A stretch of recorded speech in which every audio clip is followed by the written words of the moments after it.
My name is Patricia Kane, and I'm the Friends of American Arts curator of American Decorative Arts, and I was the lead curator for Art and Industry in early America, Rhode Island Furniture 1650 to 1830, an exhibition which provides a chronological overview of the furniture of the colony and then state of Rhode Island, which is now on view in our Sussman fourth floor exhibition galleries. And it will be on view until January 8th. There's really a very small coterie of people in this world who are interested in early American furniture. And so when we were thinking about this exhibition, we were really searching for ways to give it a bigger historical and cultural context so that it might be more intelligible to a wider sort of general audience. And so there is a select number of objects in the exhibition that address some of these economic and cultural issues. In many ways, Rhode Island was really very different from its surrounding New England colonies, and we sought to enlarge visitors' really understanding of those differences. And so with the education department, we conceived of a 3-lecture series, the second of which is being presented today. And these lectures are supported by the Martin A. Ryerson Fund. And the lectures discuss important communities within colonial Rhode Island whose material culture is less abundant than the furniture. The first of the series, which was given about a week ago, explored the topic of indigenous peoples who lived in Rhode Island when the colonies arrived, and then the interaction of those peoples with the settlers. Today's lecture will discuss the Africans who were brought to Rhode Island in the robust slave trade that operated in colonial Rhode Island. And the final lecture on November 6th addresses the Jewish settlers who began to come to the colony in the late 17th century, drawn there by the prevailing attitude of religious toleration. The speaker this afternoon, Keith Stokes, has been involved in the study of Newport's African American community for many years. With his wife, Teresa Gusman Stokes, he founded the 1696 Heritage Group, named for the first documented slave ship, the Seaflower, that arrived in Newport, Rhode Island in 1696.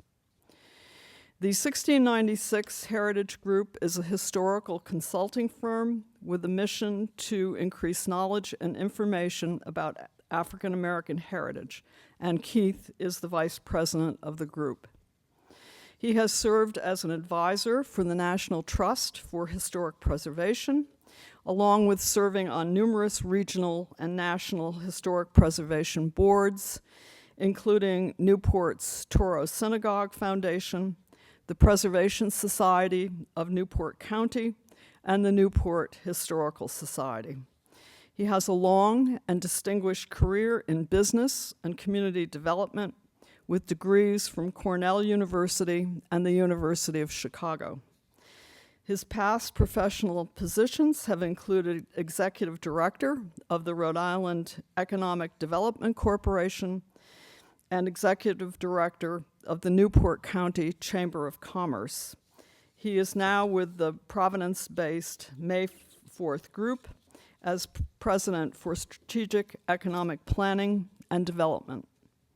The title of his lecture today is American Irony, Religious Freedom and Slavery in Colonial Newport. Please join me in welcoming Keith Stokes.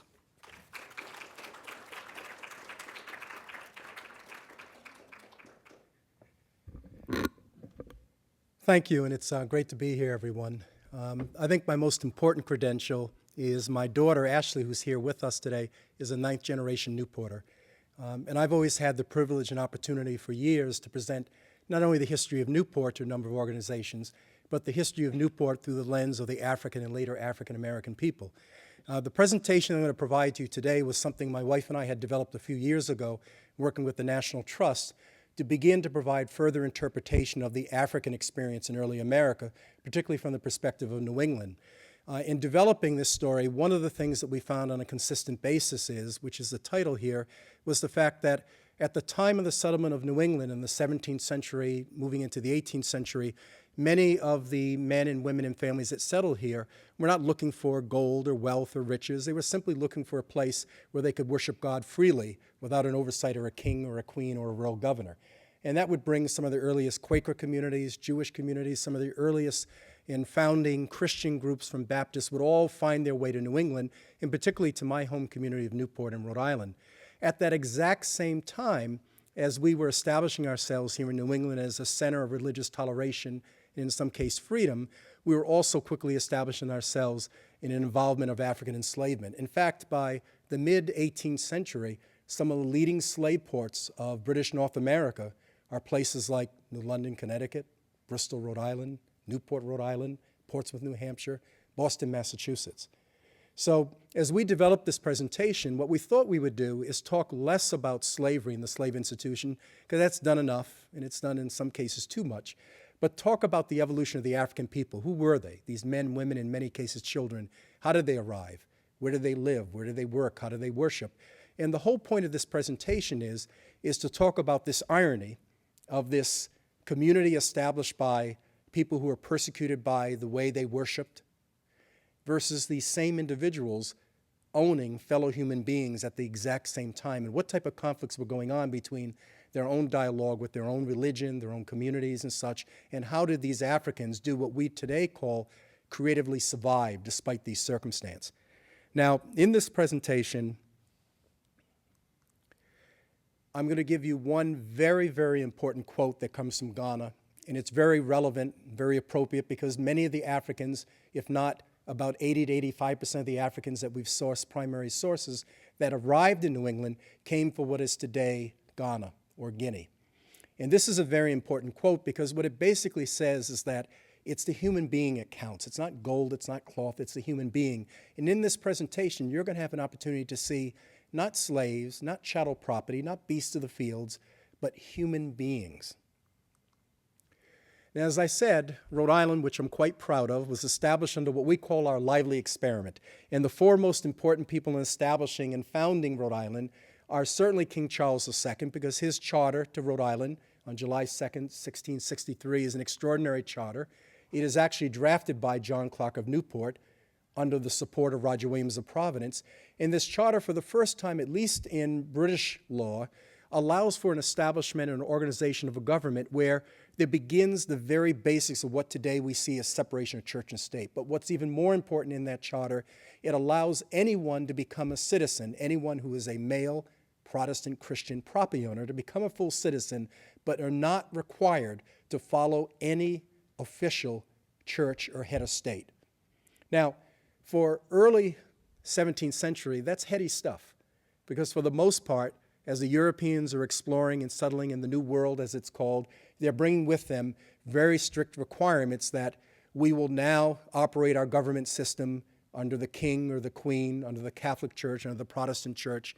But here in Rhode Island, and led by Roger Williams in Providence, John Clark and Ann Hutchinson on Aquidneck Island, which becomes Rhode Island, where Newport is situated, they had a very different feel. And their feel was, we need to separate this church and state environment. We need to allow anyone to live free of any possibility of persecution because they're not following a king or a queen or a royal decree on how they should worship God. That's heady stuff. In fact, Connecticut colony at one point starts to call Rhode Island Rogues Island, not because of pirates and not because of slavery or anything else, but because of this strange sense that we're going to bring in anyone and everyone at any time and will only lead to chaos and anarchy. And what's important about these early institutions is that they very quickly established some of the earliest religious institutions of their time. In Newport alone, you have, at your top left, Trinity Anglican Church, established in 1726. It's our parish, our family parish.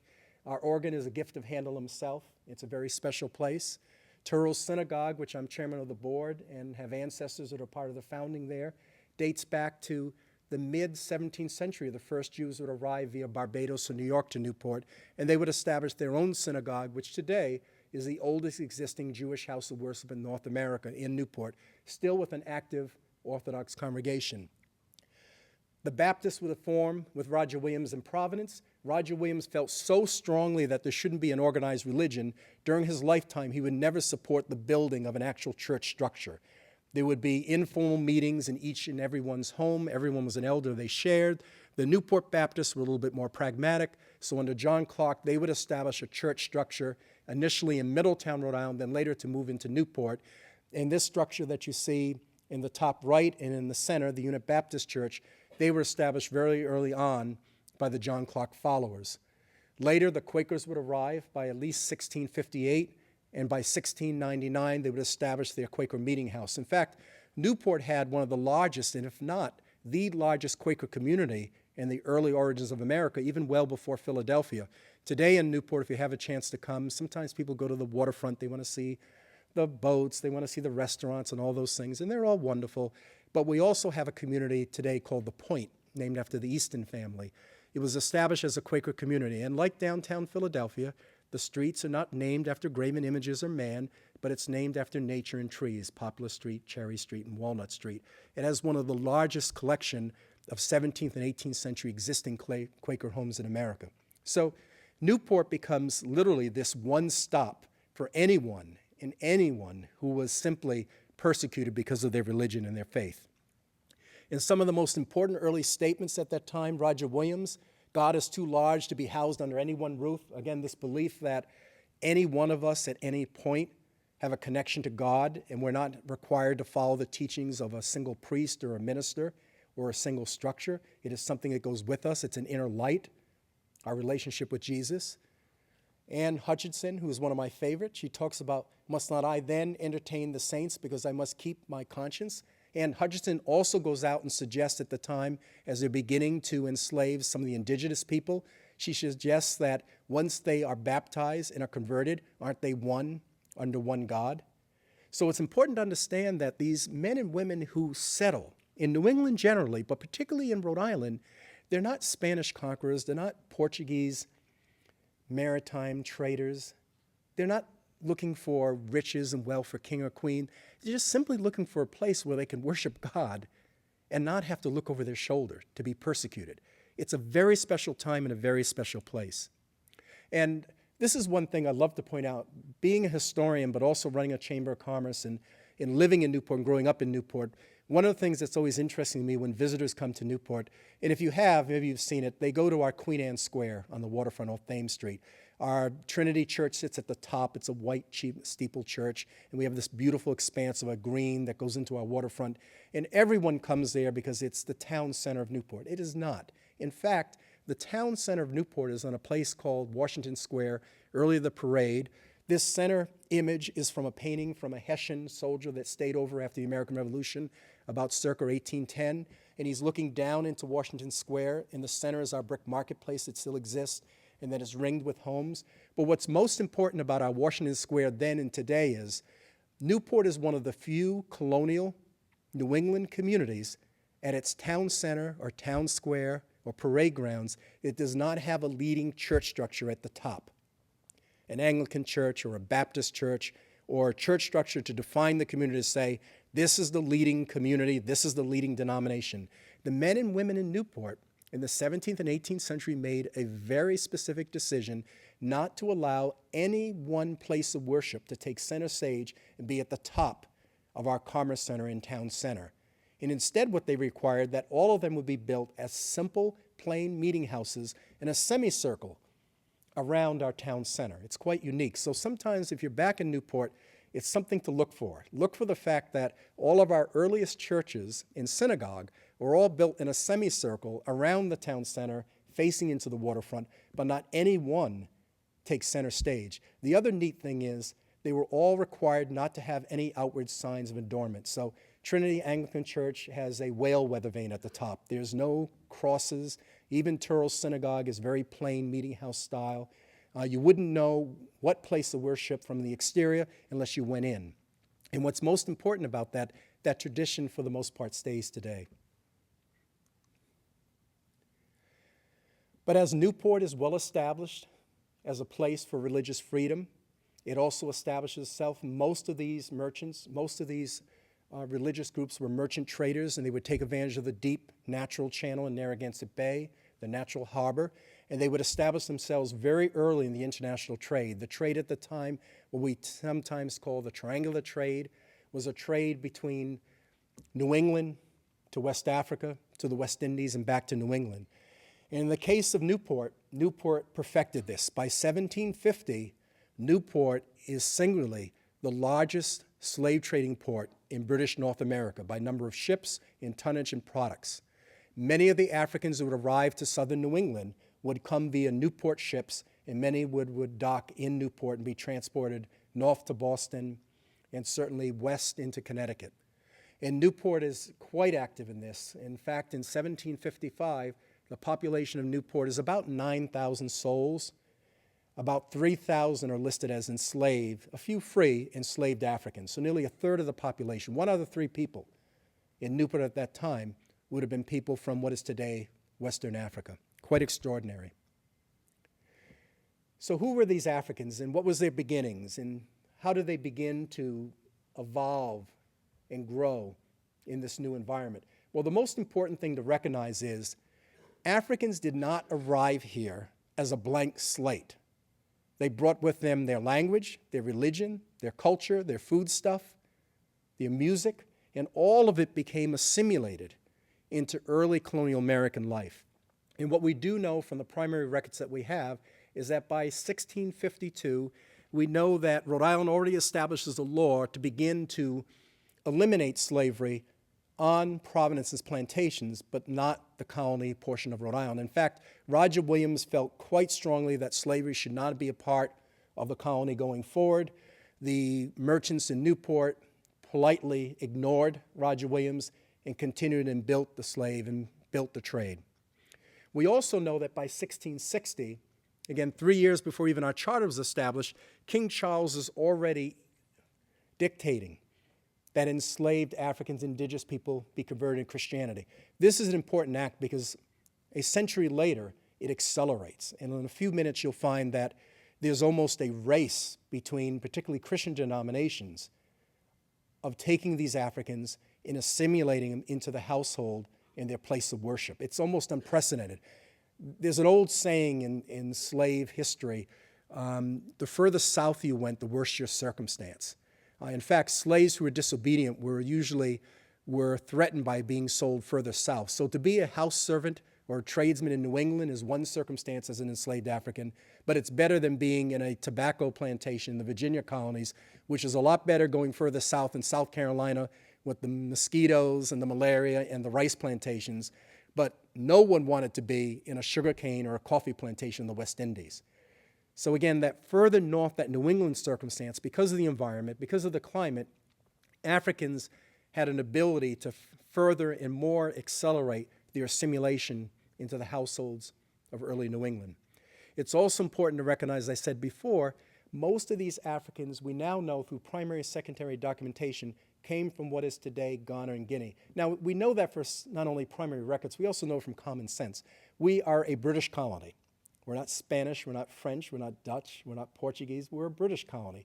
So you think of terms of where were the British establishing colonies and outposts in West Africa, in the West Indies, and lo and behold, there is that triangular connection. In the case of West Africa, it is in the Cape Coast Castle, Elmina Castle, and Ananabo Castle in what is today Ghana. In the West Indies, it's Barbados at the further reaches, but it's largely Jamaica and Bahamas, and then certainly here in New England. So what we find is that these Africans were largely coming from what is today that Gold Coast region of Ghana. In a few minutes later, you'll find other cues and other information as Africans begin to reclaim traditions and names that are traditionally seen in Ghana to this day. So what was the worship and work and life together of these Africans in colonial Newport? And again, what you saw in colonial Newport was a larger scale, but you were seeing in smaller scale in similar circumstances in other locations in New England. Well, what we know is that many of the Africans who had arrived, as I said, came from what is the Gold Coast or the Rice Coast, largely Ghana. We also know that most of the Europeans who had settled as religious persecuted minority groups, so religion and your belief in religion and your free exercise of it was very important in households in the community.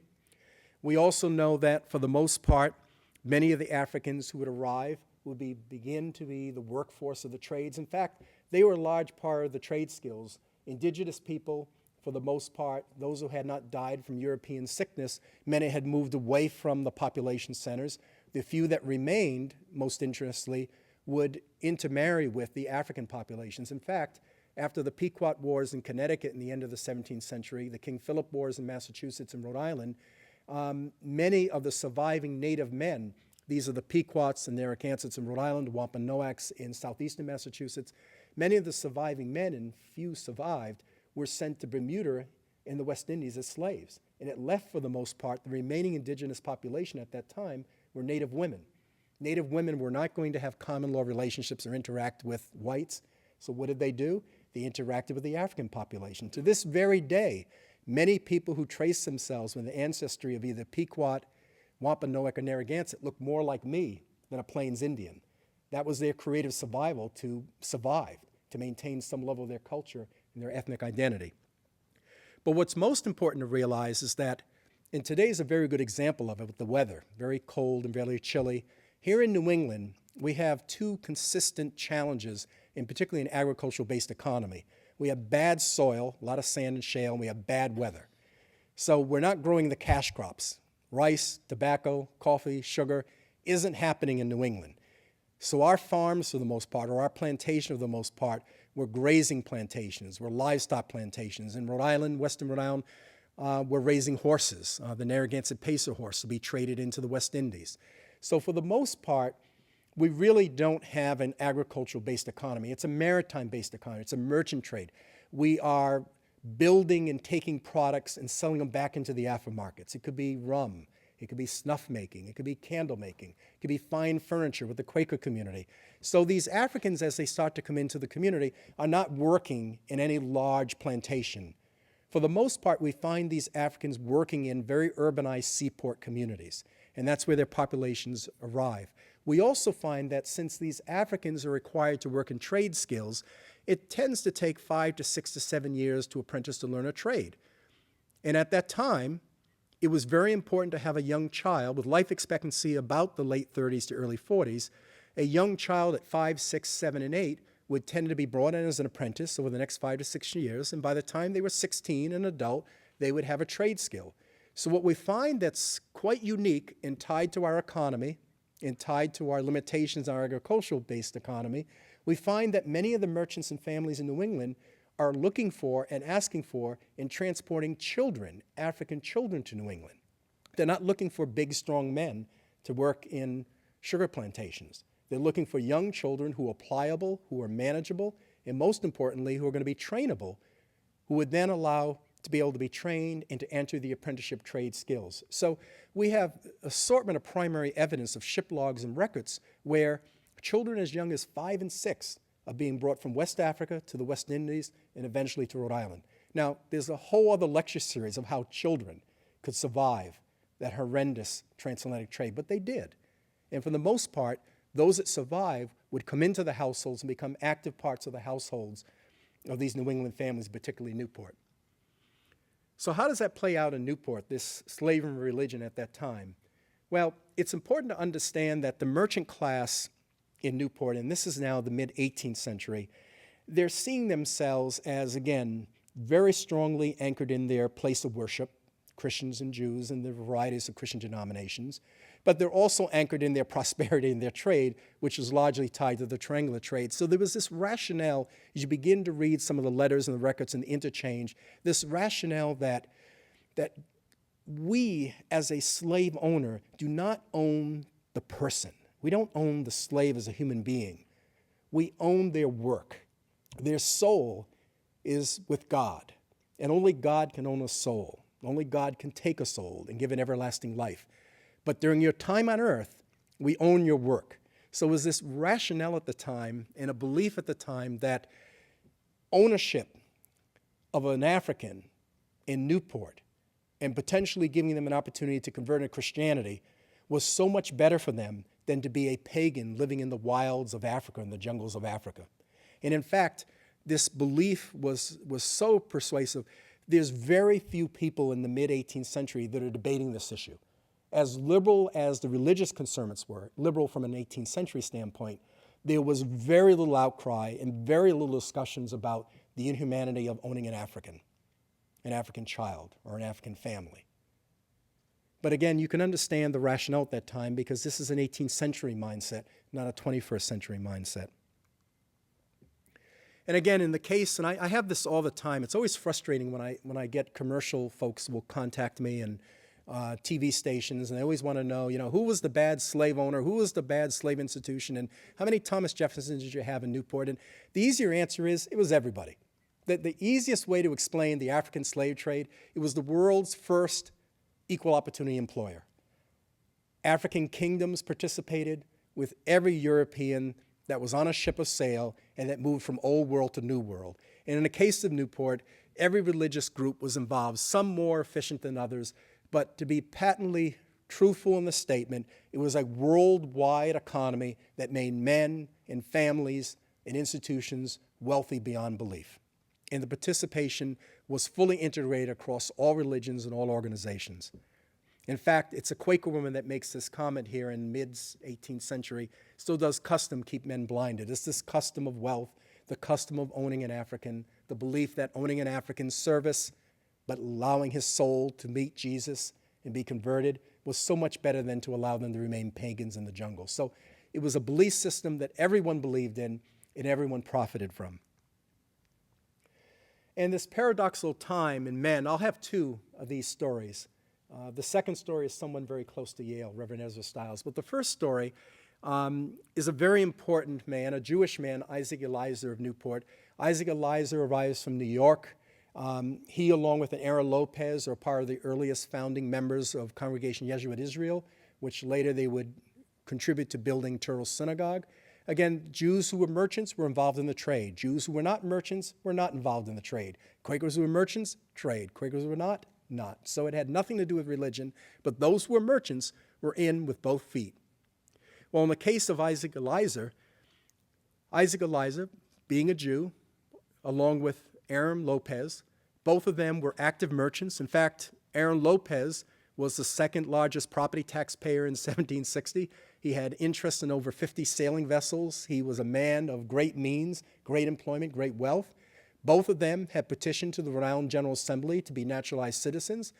The Rhode Island General Assembly came back and said, we've got an issue here. You're good citizens.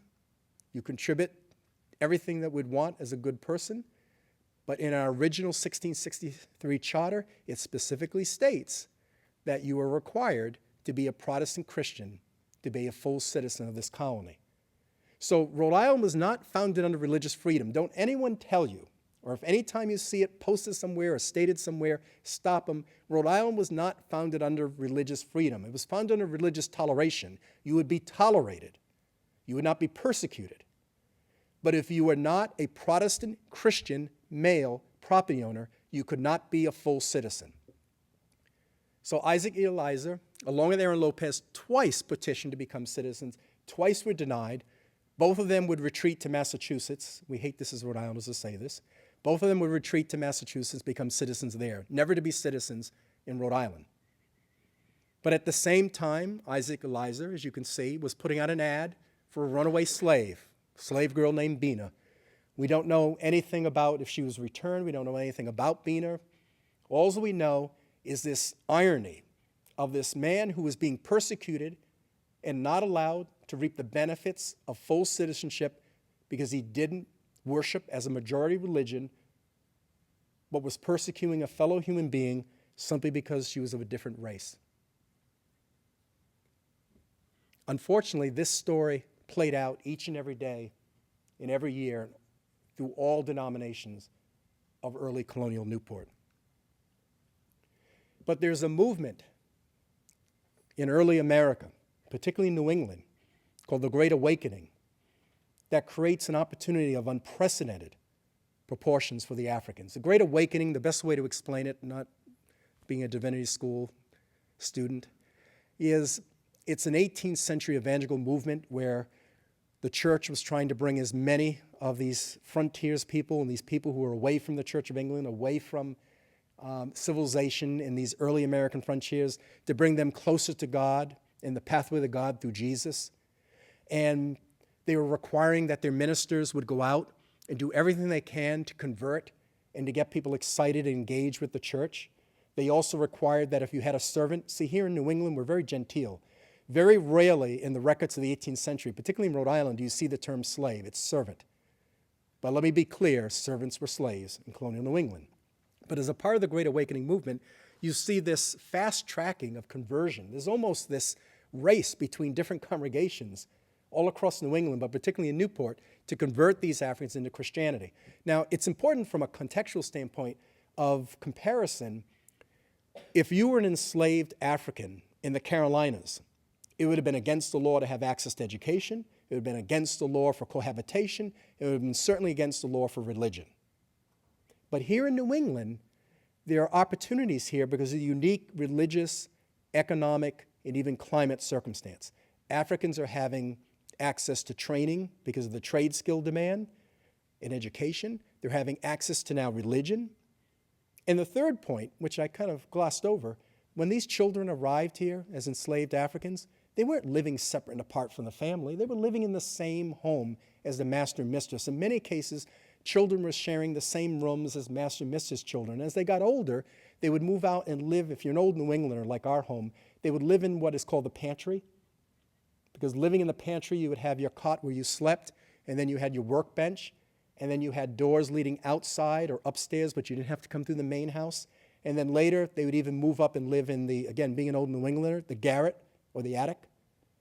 So you have this unique circumstance where Africans are working side by side, living side by side, and worshiping side by side. This would have been unheard of in the West Indies, or even the southern part of this country.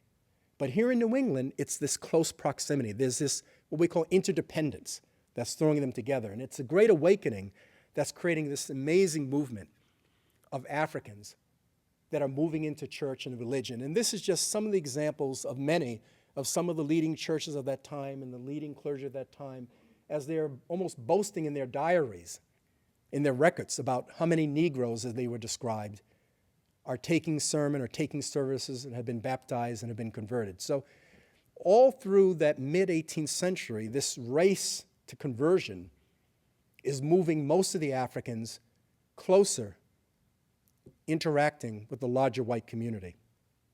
But there is one man, second important, possibly Yale Divinity School graduate after Ezra Stiles, Samuel Hopkins. Samuel Hopkins, who was brought to Newport in 1770 by Reverend Ezra Stiles. Reverend Ezra Stiles was at the time the pastor of the Second Congregational Church. Just to give you a sense of that time, 1770, the population is about 12,000, but Stiles' church had over 1,200 members. That's pretty sizable, the population. Ezra Stiles, I'm going to talk about him a little bit later, but in an introduction of Samuel Hopkins, Stiles was the Renaissance man of Newport. He was secretary of Redwood Library. He was also very engaged with the Jewish community. He learned Hebrew so he could sit in on services and somehow figure out how Old Testament, the Hebrew Bible, connected with the New Testament. He also had a diary which exists today, which he took every mundane fact of day-to-day life, which is a wonderful recreation of colonial America, or at least from his eyes at that time. But in 1770, he brought his friend from Great Barrington, Massachusetts, Samuel Hopkins, to Newport. The installation sermon, which is a part of our family collection from March of that year, is, we're told by scholars, a 7-hour droning on of Ezra Stiles and the congregation. But in any case, Hopkins came, and when he arrived, he immediately became a firebrand and immediately decided that he would take up, in his interpretation of the Great Awakening, was that once Africans were converted to Christianity, that we were equal in all cases, including social and civic and class cases, under one God. Now, nobody believed that. Everyone at that point believed, at the very least, once you are converted and become a Christian, you see the light, the inner light, which is interpretation of Jesus, there's an equality under church. But there's no social equality. These are Africans. They are a different race, different species. But in Hopkins' case, no, they are equal. And Hopkins would literally demand that his own members of his congregation, he had about 800 members in his congregation at the First Congregational Church. What's really neat in Newport is these two buildings still stand. I'm always proud of this. I have to always, tout this. Newport has possibly, because sometimes Charleston challenges us, but I don't really believe in Charleston sometimes. Newport has probably the largest collection of pre-American Revolution historic structures, over 300, that still stand, including a number of religious institutions, which through adaptive reuse are now condos and mixed-use buildings, but the buildings themselves, much of the historical integrity and features still exist. Well, in the case of Hopkins, he felt so strongly that these Africans once converted are one, he also felt that we need to end this trade, this participation. He actually demanded that anyone within his church either leave the trade or leave his church. Most left his church. They either went over to Stiles' Second Congregational, or others went into other denominations. Hopkins also would write what we call today letters to the editor, kind of in the Newport Mercury newspaper, outing different merchants, different people, why they would do this, challenging them. I mean, he was a bit of a firebrand. He was not well liked at the time, obviously, in Newport, but he was someone who stood very strong in his convictions. Hopkins also brought a number of Africans into his church. He brought them actively involved within his church.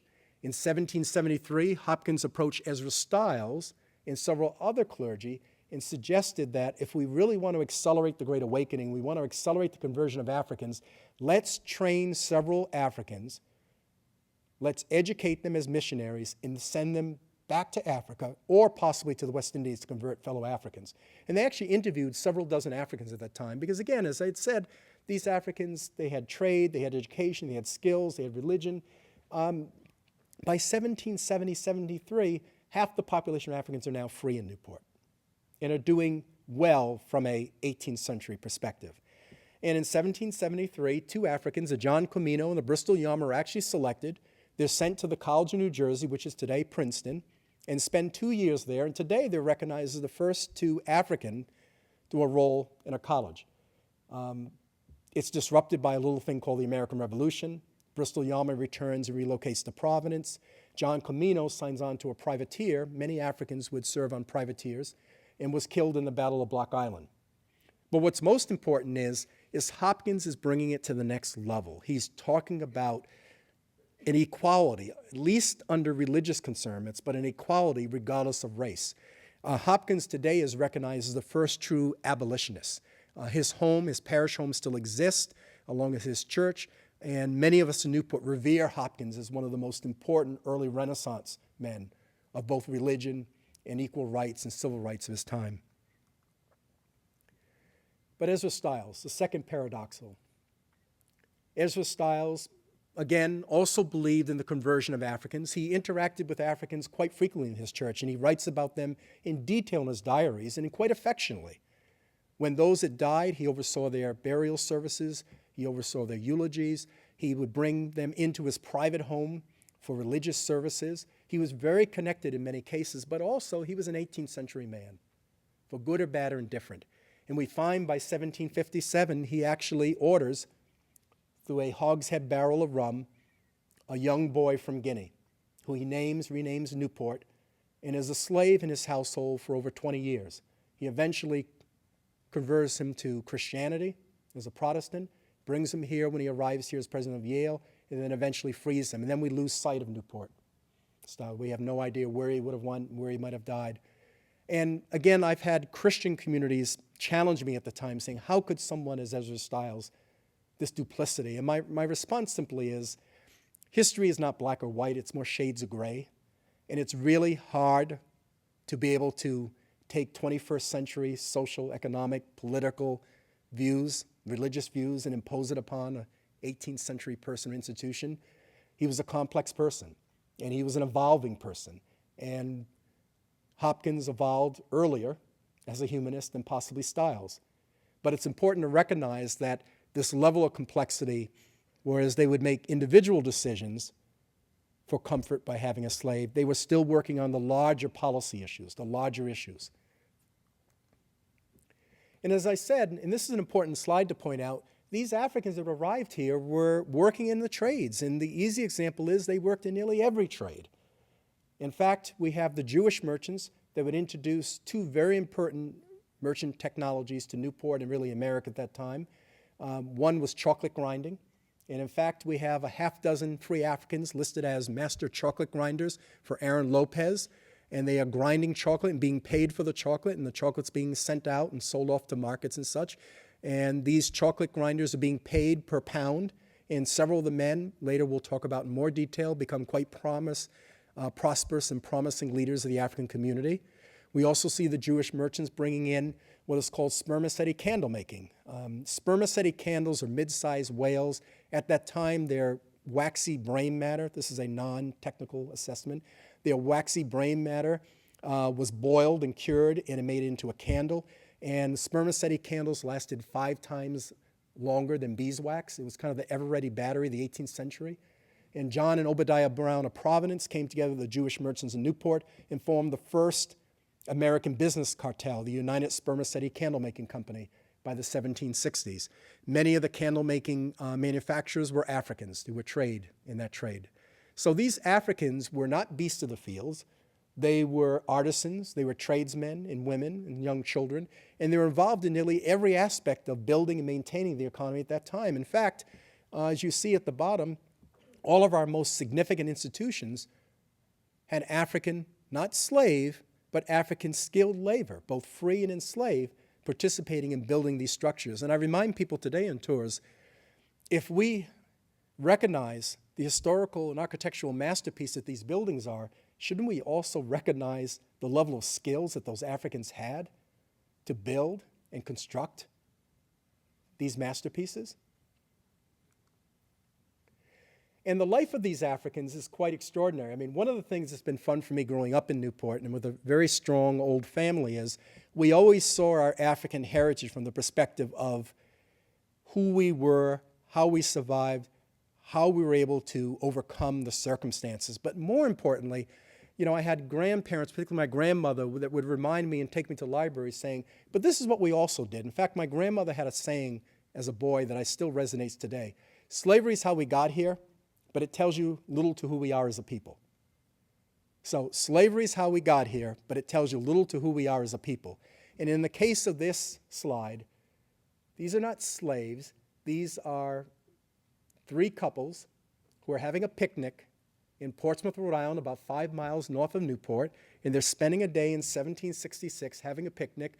We know this because Caesar Linden, who had a diary, the diary which still exists, what is today recognized in the Rhode Island Historical Society collections, is one of the earliest and most significant diaries of a free, enslaved, and later free African in early America. It's about a 4-year period, up to about 1770, in his day-to-day life. And in this diary, in this piece, he talks about having a picnic. He's so detailed about all the different goods that were brought on, from a pig to rum, the green corn.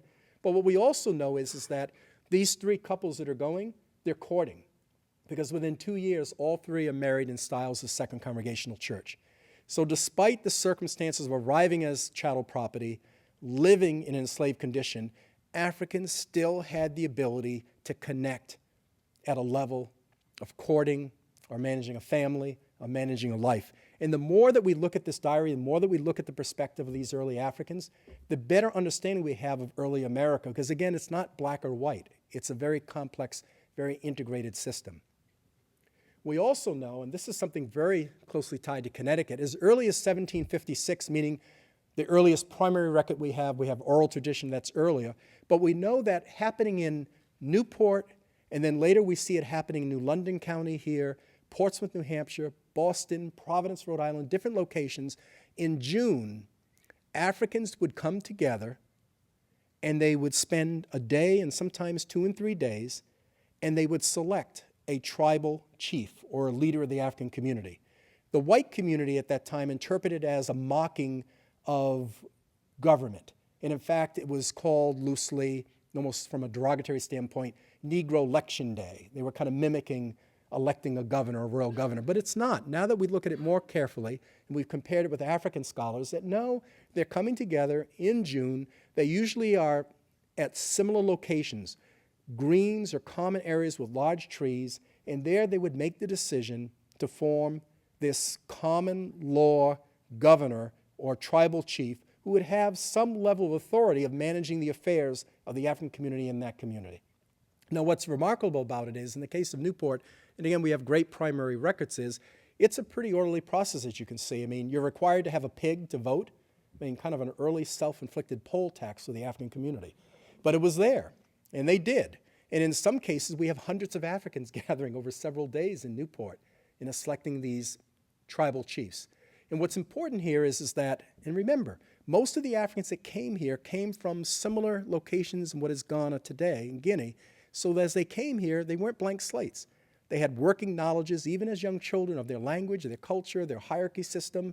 And what we're finding is this is playing out everywhere in New England, and not only in Newport. Again, what we call today creative survival.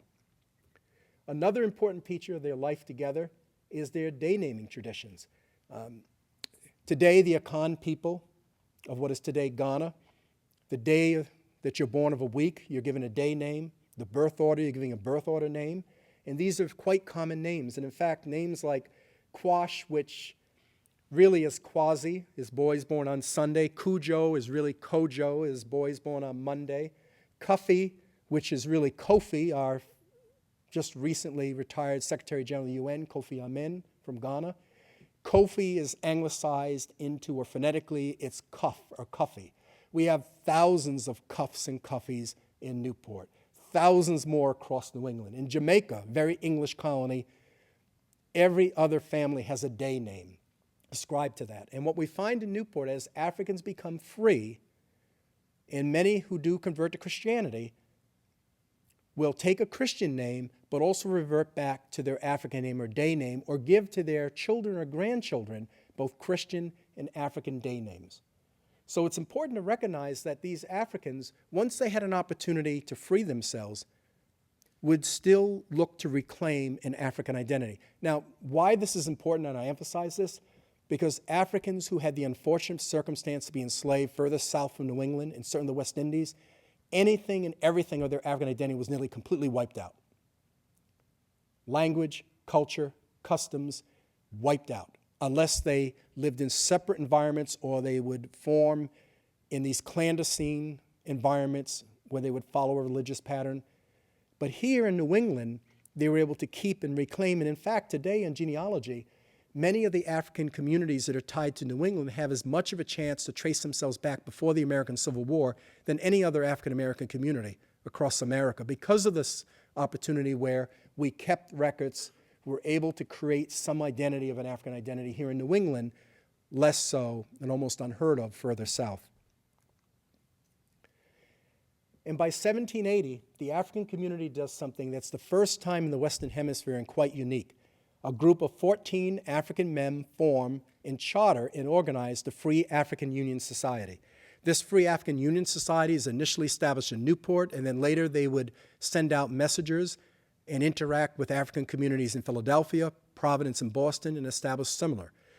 Now, what's remarkable about this community to this day is the Newport Historical Society still has in its possession the original minutes, the day-to-day, month-to-month, year-to-year minutes from about 1785 to about 1820 of the society.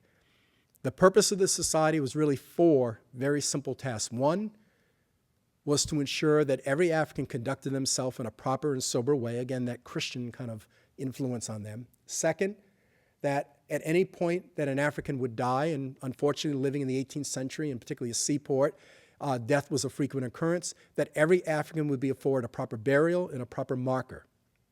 Third, they wanted to ensure that every African had an opportunity to be educated, and later on they would establish a school. And then the fourth, which is interesting, and it only happens as much in Newport, they want to return to Africa. They don't want to be sent back to Africa, like the American colonization movement that would come years later. They wanted to return to their motherland. So this African Union Society becomes quite significant, and through their minutes, we have a window into the day-to-day lives of not chattel property, not beasts of the fields, not slaves, but African men, women, and children. And it's important to understand, they saw themselves and wrote about themselves as Africans. There's no such thing as African American. They didn't look like me. They look like someone who is today from Ghana, or from Guinea, or from Senegal. And in fact, in their letters, they would actually reject descriptions such as Negro or black. because that's not us. That's white interpretation of us. We're African.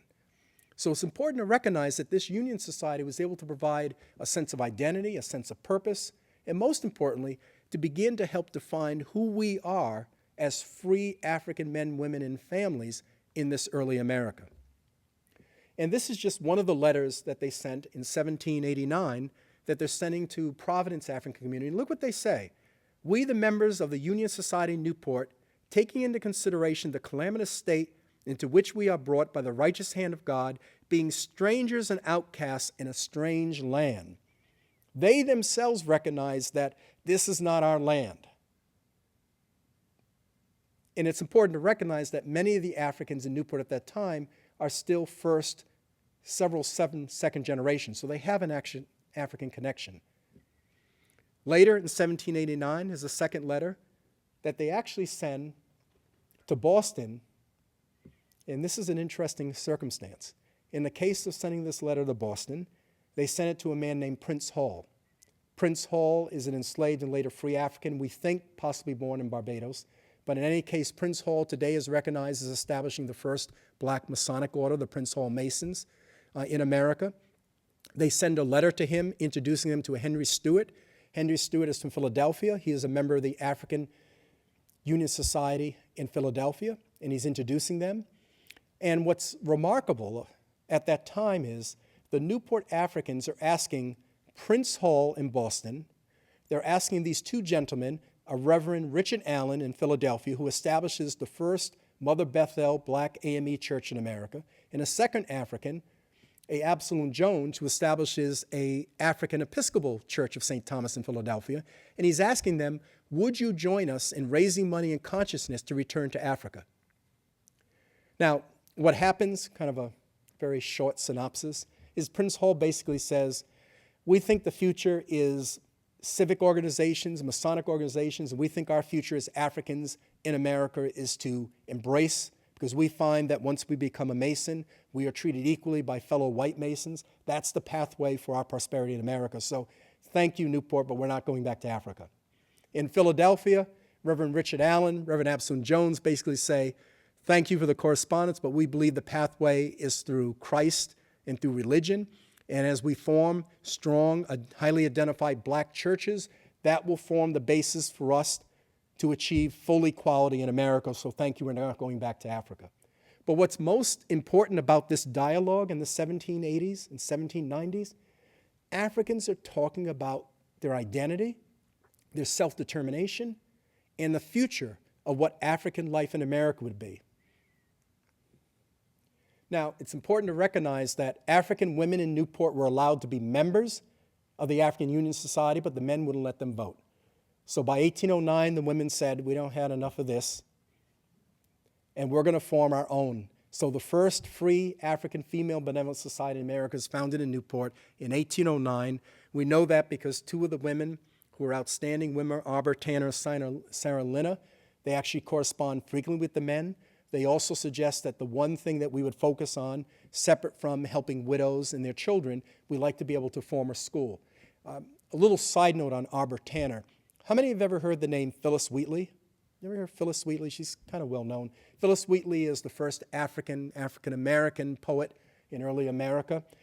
Phyllis Wheatley from Boston, her close friend was Arbor Tanner, and there are about 11 surviving actual letters between the two.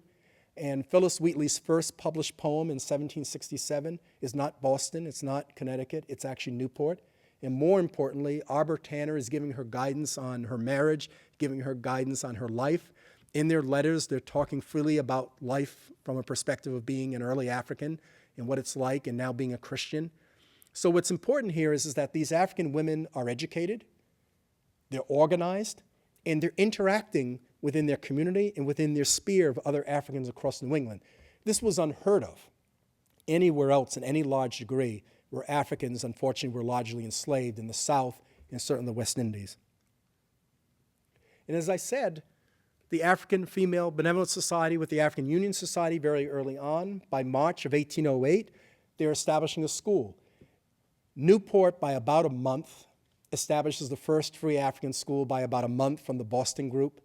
And our definition and our interpretation of the first and free is it's organized by the African community, it's chartered by the African community, the funds raised for the school materials and activities is raised by the African community, and most importantly, the teachers are African.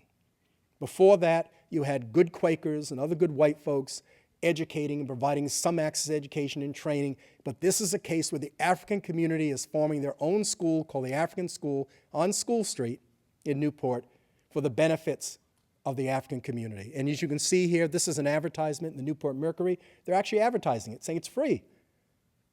Send your kids to school and come to school. And up here to my right, you can see a list of a class of students from March 23rd, 1809. And interestingly, you're losing the African names. You're starting to get traditional Christian names. These are now second and third generation. So they're moving away from being African and more being what today we call African American. And probably the most important circumstance that would change really America and establish America is the American Revolution, but it also provided a further opportunity for Africans to better themselves. In Rhode Island, by 1778, by February, like most of the Continental Army forces, they were depleted. Rhode Island would pass an ordinance to the General Assembly to allow enslaved Africans, mulattoes, which are mixed Indian Africans for the most part, and indigenous people to be able to become active participants in 2 Rhode Island regiments. A first regiment is formed, the 1st Rhode Island Regiment. It's integrated. It has largely enslaved, some free Africans, some Indians, and some whites, but it becomes the first time in America where an organized, chartered fighting force actively and officially includes Africans. And they participate in the Battle of Rhode Island in August of that year. They participate in all the battles going forward. In fact, the image at the bottom comes from a French young lieutenant who was also a painter and who arrived in Newport with Rochambeau and then later to Yorktown. And he was just very taken by these American soldiers. And he actually has an image on the left of a Rhode Island 1st Regiment soldier. And as you can see, he's wearing a white buckskin uniform and he's wearing his helmet, and it has our symbol of Rhode Island, which is the anchor of hope. So these Africans, by the end of the American Revolution, had arrived. They were largely free. Rhode Island would have a Gradual Emancipation Act by 1784, but by 1795 to 1800, a large portion, nearly all the Africans are now free. So I'm going to end my presentation with the last kind of connection to the African community, which is their burial place. And this is very special to me because my wife and I, my wife Teresa, I work for her, it's her company, and she's a designer and she's a historian, has done much of the work, and we've been spending about 30 years restoring and now interpreting our cemetery in Newport. Newport has some of the oldest colonial cemeteries in America, dating back to the 1660s, our common burying ground.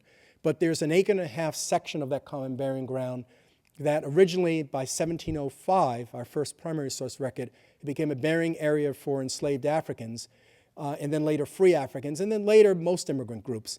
But by the mid-19th century, the African-American community would call it God's Acre or God's Little Acre. And today, it has the largest and oldest repository of existing original markers of enslaved and free Africans, some dating back to the 17th and many clustered in the 18th century.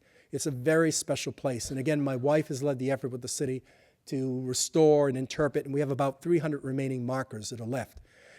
It's a very special cemetery because many of the Africans would actually that were stonemasons, would carve the markers. The African Union Society would see to it that Africans, regardless of class or social status, free or slave, would be able to have a marker. And just to provide, again, a context, it was rare in the 18th century for anyone to have a stone marker.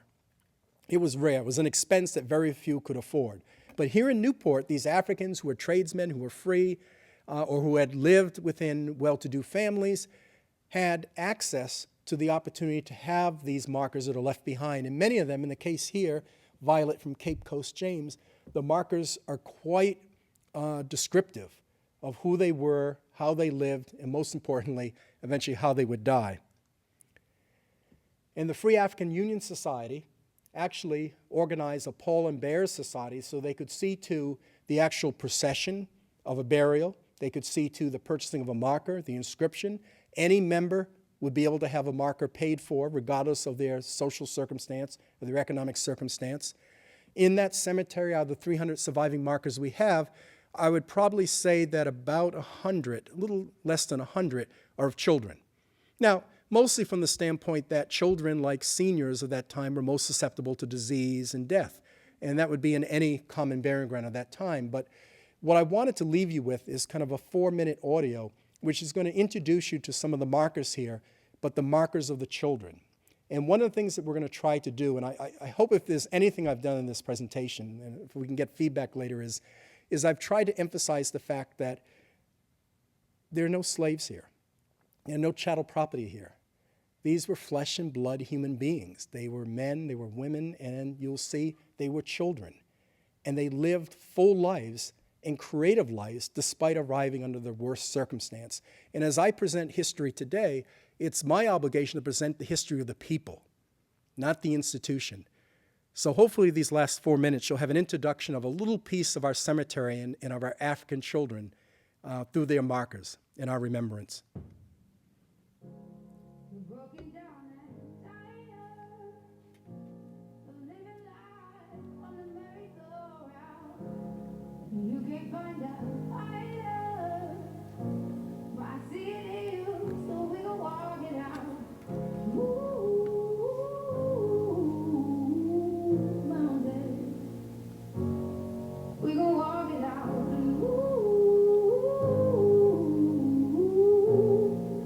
Mountain.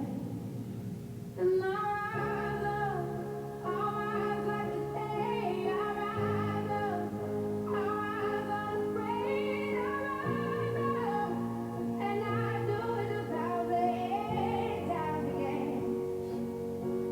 And I rise up, I like the waves. I rise up, in spite of the age. I rise up, and I do it 1,000 times again.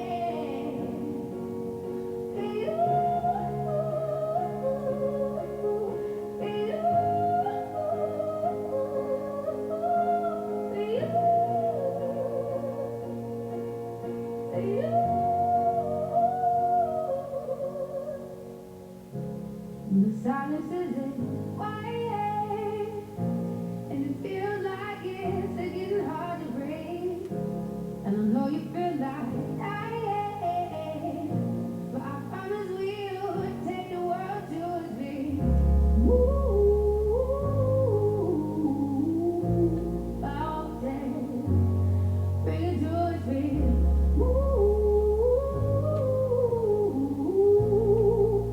Mountain. And I'll rise like the day.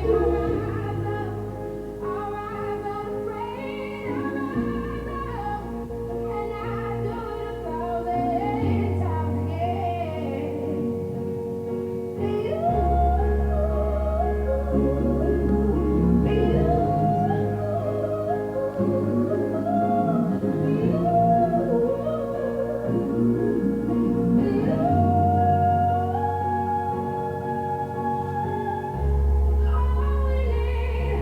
All we need is hope, and for that we have each other, and for that we have each other.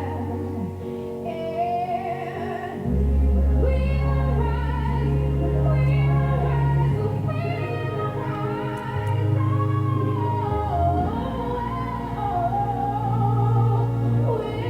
rise. I'll rise up, rise like the day. I'll rise up, in spite of the age.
Well, thank you. Thank you for being so patient.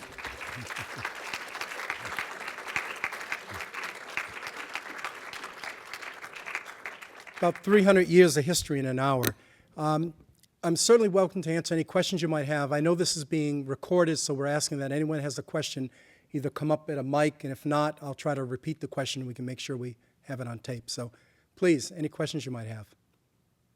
Yes? I'm interested if you could elaborate on your interpretation of the relationship between religious pluralism and commerce. And is there anything to the idea that Newport's role in the slave trade might be explained by this culture of religious pluralism as opposed to being something that happens in spite of it? The question about the connection between religious pluralism and commerce, and one of the things that's interesting from my perspective in Newport is that by the very fact that Rhode Island generally, particularly Newport, opened its arms to anyone and everyone, regardless of the religious pursuit, it began to attract a level of diversity that was almost unheard of in other British and certainly other colonies. So, as I'd said before, Jews arrived by about 1657, 1658, Quakers around the same year. They bring with them their access to world markets, their trades, their technology. Even with the exhibit today, some of the finest of the fine American furniture makers are Quakers and Quaker families. So what you find, which I think is a parallel today, the more diverse community, the more of a connected a community is to world markets and broader markets diversity, the more robust the economy would be and the benefits of a diverse commerce. On the flip side, in the 17th and 18th century, what would become the world guiding economy was the triangular trade, was the enslavement of Africans. So Newport would almost simultaneously be very much tied to that. And we know that by the end of the 17th century, Newport is one of the first of the English colonies that actually has a head tax on the importation of slaves and dedicates that head tax to public benefits, our public wharfs, public streets, public infrastructure, our marketplace, or granary, are all constructed through this tax. So there is a correlation. The positive side is it creates a diverse and robust and sustainable international economy. The challenge of that is that it also imports, or that economy is basically, the underpinning of it is the importation of the work of enslaved Africans. Next question, please. Yes? Several parts. First, I was curious as to whether these free Africans were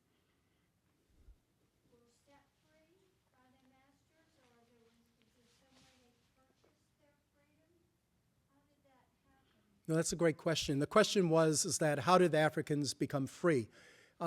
It's complicated and it's diverse. In some cases, they are emancipated by will. In other cases, they purchase their freedom.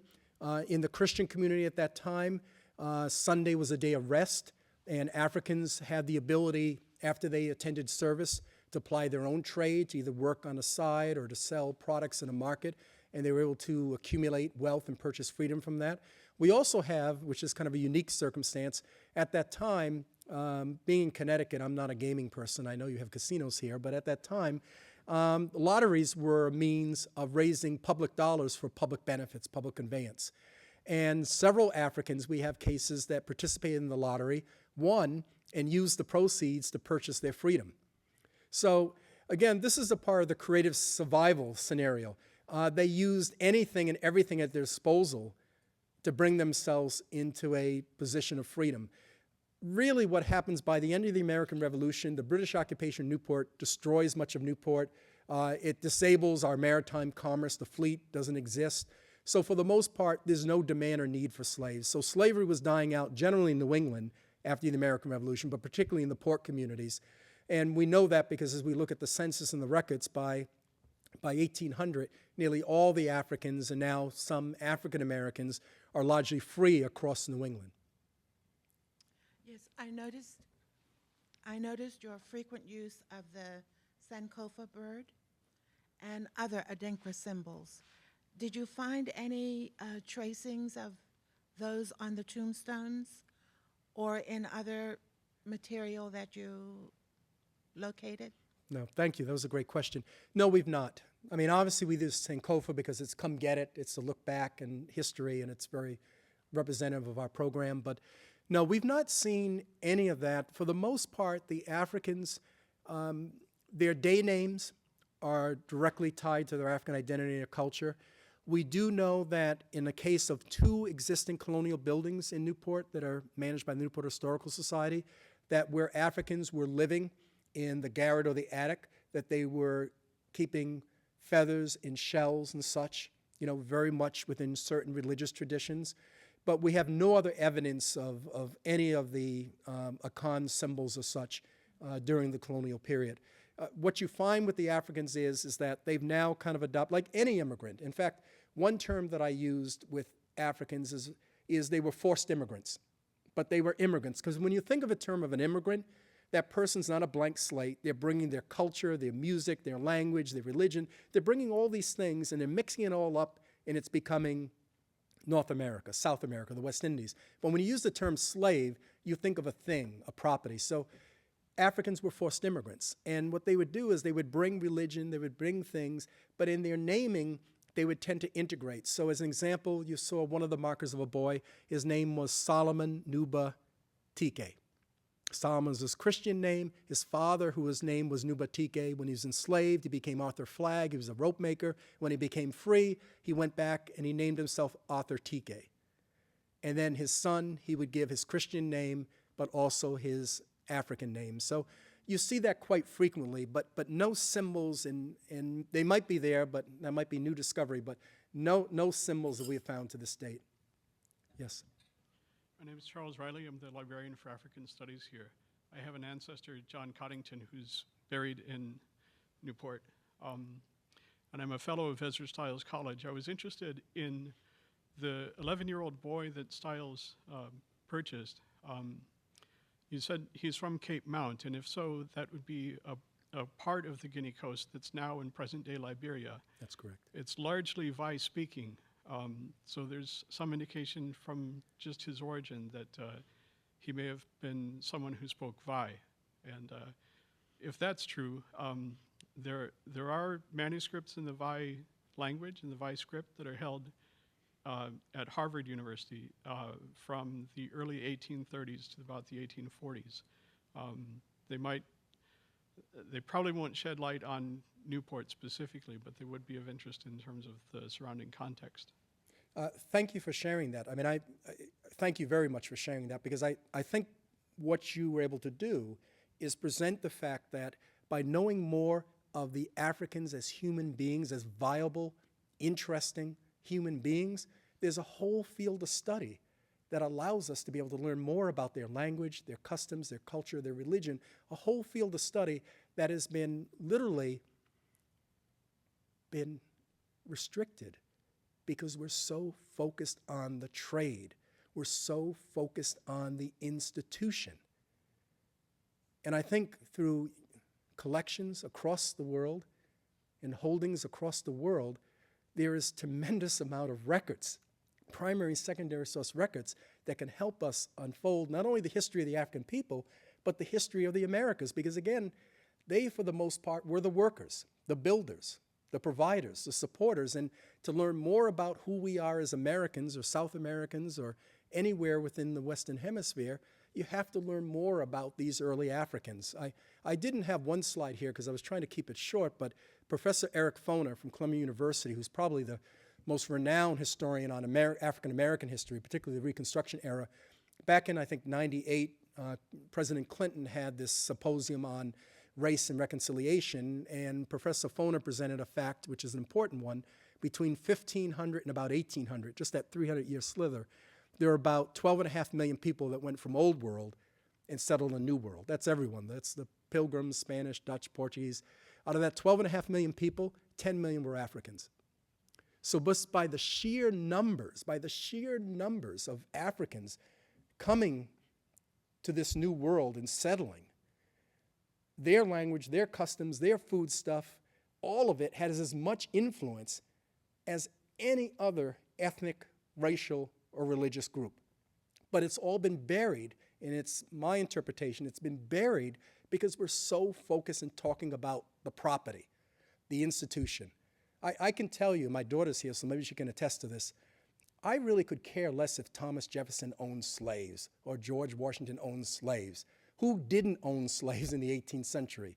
But I do care about the lives of those Africans who lived enslaved in Monticello, and how they lived, and how they married, and how they interacted, because that's going to give me a better understanding of early Virginia plantation economy. It'll give me a better understanding of Jefferson as a man, and it'll give me a better understanding and a pride of who I am.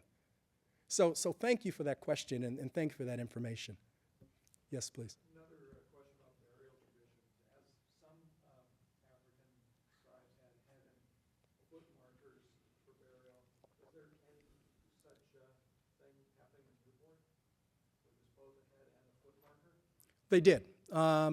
They had traditional heads and foot markers. Unfortunately, the challenge in that burying ground, time, age, vandalism, a variety of things, bad city management with weed whackers. Weed whackers are the most awful creation for historic cemeteries, because the stripes that you see across all those slate markers, that's what it's from.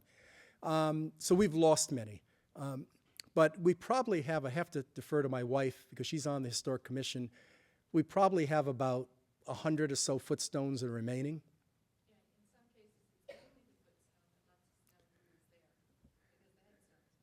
In the case of the footstone, it would have not even, sometimes initials, won't even have the name. It'll have initials, and in other cases, it'll just have a date.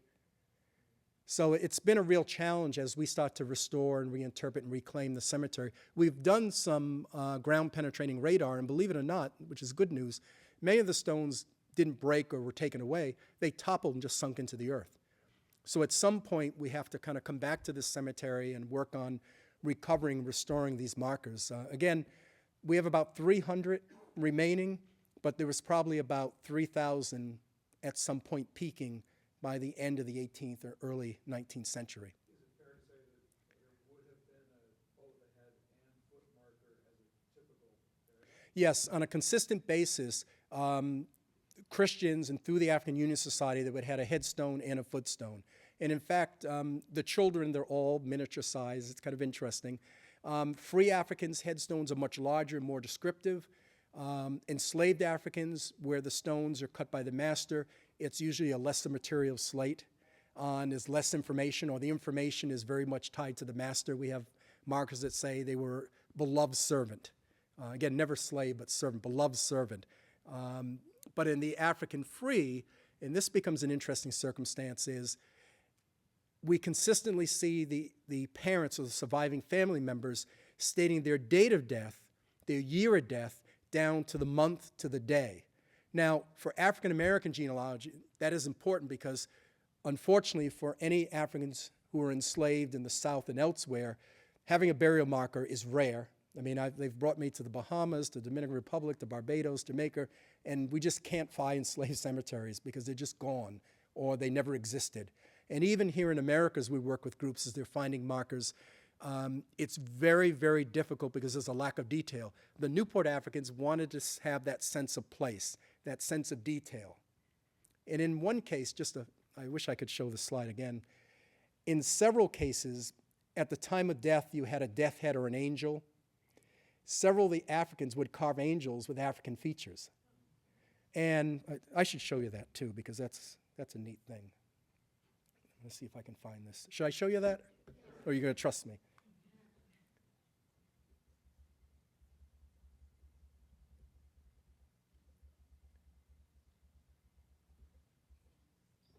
All right, it's the one there left there. That's Pompey Brenton, who was an African governor. I did it. And if you look at the death head there, it doesn't look too much like Benjamin Franklin or Thomas Jefferson there. He actually has more African features. And there are several female markers that have angels that have the similar features. And I think what's most important about that is that it's a sense of identity. It's a sense of existence. And, you know, my wife and I have run a number of history tours there, and we had a group several years ago of African-American children. A little girl looked at that and said, "Oh my goodness, it looks like," she was Dominican, "looks like my poppy." And that got, I mean, I'm sure a poppy didn't look exactly like that, but what was exciting was this little Dominican girl could identify with something in American history. It wasn't just the same old colonial European-looking features. She saw a 1772 marker in someone that looked like someone like her family. That might inspire her someday to be the next great historian. We don't know. So, yes, the markers that exist were quite detailed with information, with the physical features, the size, the shape. Hopefully, over the years, as we start to recover markers, we might find more information. Thank you. Yes. So you alluded to relations between indigenous peoples and slaves, and I'm wondering if you have what you know, or if there's any evidence of that happening in Newport. Today or then? Then, of course. Again, it's another part of that creative survival. We see in the Pequot Wars in the mid-late 17th century here in Connecticut, what we call the King Philip Wars with the Narragansetts and the Wampanoags in Rhode Island, in the southeastern Massachusetts. As I had said, most of the males who were not killed were enslaved and sent off. And we find in primary source records by about the 1730s and 40s, Rhode Island is actually enacting laws that forbid Native women from purchasing enslaved Africans because they're doing it for family relations and not for work. And they're complaining in what we call Narragansett County, the west side or south county of Rhode Island on the Connecticut border, they're depleting some of the workforce. So by the early 18th century, Native women and African men are forming common law relationships, forming family systems. Where it gets complicated is how they're described and how in census they're being interpreted. In fact, the term mestizo, mulatto here in English, is almost always in New England black native mixture standpoint. The challenge is that later in the 19th century, you might see Indian, and then later it becomes Negro. And in fact, many people who are largely of native ancestry in New England, they're starting to be listed as Negro or black by the mid-19th century, and it's wiping out their identity and such. And unless they were either Narragansett, Pequot, or the few who had consistent identity and were able to get tribal recognition, there are thousands and thousands of people in New England that have this ancestry, but it's very difficult and impossible to trace or track just because of the collusion by census takers and by the larger society of really mixing the two from the standpoint. It's interesting, even my own family, because on my Connecticut family side, which is Bridgeport, a little neighborhood called Little Liberia, which was the earliest black community in Connecticut in the 1830s, that was largely founded by African American, and Native people. And on my maternal grandfather's side, we have a Pocusset Indian, which is an offshoot of the Pequot Indians. But they intermarried with the African community. And, you know, for the most part, they were seen as Indian for the first part, and then over the last century, they've been seen as African American or black. So it's a challenge sometimes in peeling through the information in census. And it's sometimes looking at the oral traditions.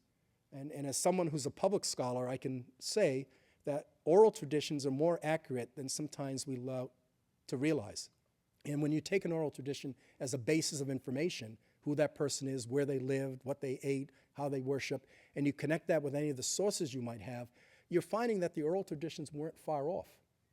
And we feel that in African American and ethnic studies, there needs to be a better exploration of oral traditions. We think that's a whole area of unveiling and peeling back the history of people of color in this country.